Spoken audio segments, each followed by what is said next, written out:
नमस्कार, मैं हूं कुमार गौतम और आप देख रहे हैं MBNews.live। और आज हमारे साथ एक मशहूर शख्सियत मुनव्वर राना की बेटी हैं। सबसे पहले तो आपका मैम बहुत बहुत स्वागत है। Thank you. मुनव्वर राना की अपनी एक पहचान है, पूरा देश जानता है उनको।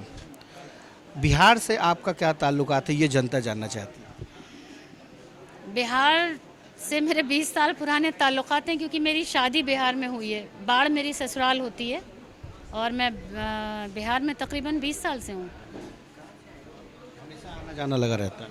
अब लाजमी सी बात है, शादी के बाद तो बेटियाँ ससुराल में ही रहती हैं, तो ससुराल में हूँ। इससे पहले कभी भी इस तरीके से, जिस अंदाज में इस बार आप नज़र आई हैं 2020 में, तो ये अंदाज कुछ बदला बदला सा लग रहा है। मैं अपने बारे में एक बात बताऊँ, बॉसी तो मैं शुरू से हूँ, लेकिन जब एक ऐसा आंदोलन आया, एक ऐसा मसला आया जिसके लिए लगा कि आवाज़ उठानी चाहिए, और कुछ भी अब जब देखिए ऐसा होता है कि जब आप शादी हुई, फैमिली हुई, बच्चे हुए, तो आप कहीं ना कहीं अपनी फैमिली में होते हैं। लेकिन धीरे धीरे जब ये टाइम आगे बढ़ता है, बच्चों की अपनी लाइफ होती है, तो कहीं ना कहीं फिर आप निकल कर, वक्त निकाल के बहुत सारे मुद्दों पर सोचते हैं। तो बस कुछ ऐसे मुद्दों पर एक आवाज़ उठाई, और आवाज़ उठाई जो कि बहुत ही जेन्युइन बात थी। बट उस आवाज़ के एवज़ में काफ़ी मुकदमे और काफ़ी चीज़ें झेलनी पड़ी। तो जब वो उन चीज़ों के लिए लगा कि बस अब ये ज़िंदगी आगे की जो है वो समर्पित होना चाहिए उन लोगों के लिए जिनकी आवाज़ कहीं दबी रह गई है, तो उनकी आवाज़ बन के खड़ा होना चाहिए।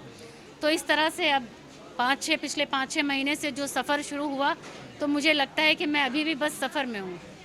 तो अब जनता के बीच में जा रही हैं, उनकी दर्द को, उनके हक और हुकूक की बात जो कर रही हैं, लगता है कि इसके लिए सदन जाना बहुत ज़रूरी है।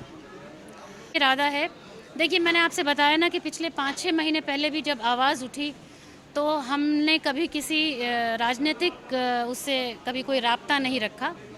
लेकिन अगर हमारी मुलाकात किसी से होती है तो वो एक शिष्टाचार मुलाकात है।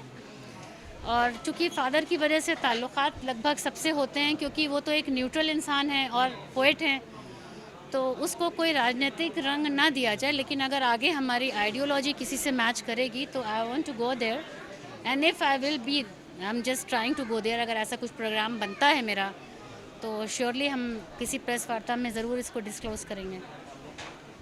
दौर बेहतर कौन सा है बिहार के लिए? बिहार के अब जिस मुद्दे पर आप लड़ रही हैं, महिलाओं के हक और हुकूक के लिए, ये दोनों दौर में बेहतर कौन सा है? मेरी आइडियोलॉजी में एक बात और आती है कि forget about past and think about future. तो मैं पिछले 15 पर नहीं जाती हूँ, मैं आने वाले 15 के बारे में सोच रही हूँ। हम कब तक पीछे मुड़ के देखेंगे? वक्त आगे निकल रहा है, तो क्यों ना हम वो पिछले 15 को छोड़कर आगे की 15 सोचें। बहुत अहम सवाल है और अहम जवाब भी दिया है आपने, इसमें कोई दो राय नहीं। एक छोटा सा सवाल चलते चलते, मुनव्वर राना साहब के ब्लड में पोएट है, शायरी है, गज़लें हैं, उसको आपने आगे क्यों नहीं बढ़ाया? अच्छा, आपने पूछा कि शायरी क्यों नहीं है।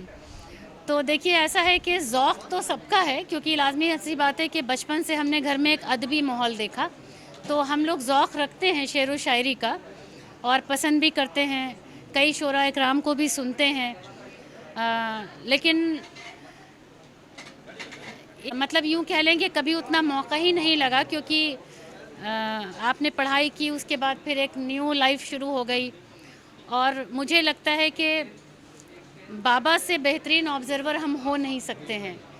तो मेरे लिए उस मुकाम से या किसी भी मुकाम से बेहतर ये मुकाम है कि मैं उनकी बेटी हूँ, और कहीं ना कहीं मैं उनकी आइडियोलॉजी पर चलूँ, मैं बाबा की तरह बनूँ। That's it for me.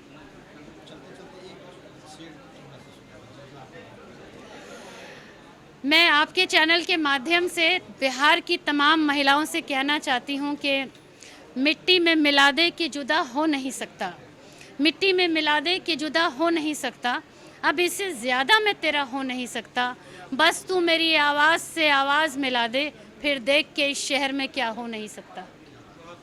देखा आपने कि वही अंदाज, वही सब कुछ वैसा ही, और उम्मीद करते हैं कि राजनीति गलियारे में जल्द ही मुनव्वर राना की बेटी फौजिया राना नज़र आएंगी।